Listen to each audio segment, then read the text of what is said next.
Você já deve ter ouvido falar que existe um costume cabalístico de se acordar por volta da meia-noite, depois da meia-noite, para fazer alguns rituais de conexão espiritual.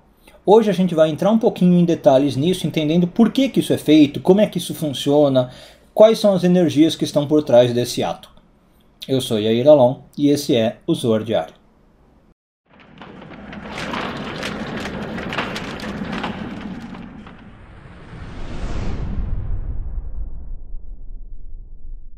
Essa semana começamos a ler a porção de Tazria, hoje focando nos parágrafos 41 e 42 do Zohar, quarto ano de leitura. O nome técnico da prática que eu mencionei antes da vinheta, levantar e fazer ali uma retificação, se chama Tikkun Hatzot, a retificação da meia-noite. Tá? Num sentido, é um ritual já bem pré-estabelecido. Se você quiser, você procura isso, por exemplo, alguns Sidurim, livros de oração, já tem isso, ou você encontra no Google, tá? Você pega, é uma reza que você faz, um ritual que você faz, inclusive com recomendações dos cabalistas, por exemplo, o Isaac Luria, tá? Mas eu queria não focar no ritual, ortodoxamente, digamos, entender o que está acontecendo. Este período da meia-noite até o amanhecer, tá? É chamado na Kabbalah Et Ratzon, o momento do desejo, o momento da vontade. Em que sentido? Imagina que nós somos uma rainha, tá?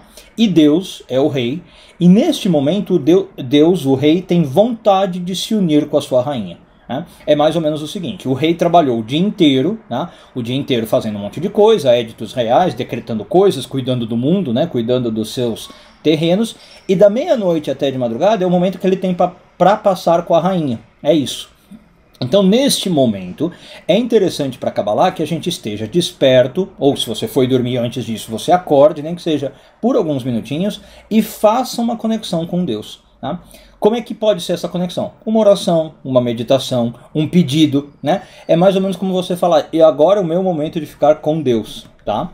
Eu sei que para algumas pessoas é difícil fazer isso, trabalho, não acorda de madrugada, tudo bem. Mas eu estou falando que é uma prática bacana se você puder, né? Se um dia você quiser adquirir esse hábito, começar talvez uma vez por mês, uma vez a cada 15 dias, né? Até você talvez eventualmente fazer isso sempre. Então nesse momento você se une com o Eterno mais facilmente. Né? E aí o Zohar diz para nós o seguinte, que quando começa a amanhecer, Deus manda um Hut Shel Chesed, um fio de misericórdia para o mundo.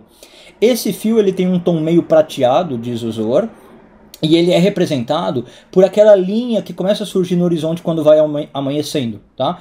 Quando você vai ver aquela aurora, quem madrugou, né, vê isso fácil, aquelas primeiras luzes que começam a surgir no horizonte, aquilo ali é um fio de misericórdia, segundo o Zohar. E o que significa esse fio de misericórdia? É como se Deus falasse assim: eu fiquei tão feliz de poder estar à madrugada com a minha amada, com a minha rainha, que agora eu começo o dia bem, eu começo com misericórdia, essa é a ideia. Então ele vai para o trabalho, digamos assim, mais feliz, né? Ele entra no seu palácio real, senta no seu trono para julgar e fazer as coisas do dia a dia com mais alegria e com mais felicidade.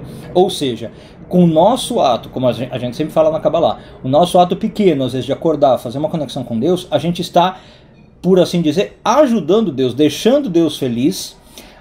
Deus então age com mais bondade para o mundo, e então a gente está, na verdade, ajudando o mundo inteiro a ter uma energia de mais misericórdia e de bondade do que às vezes de Gevurah, que é uma energia mais fácil de aparecer aqui no nosso mundo.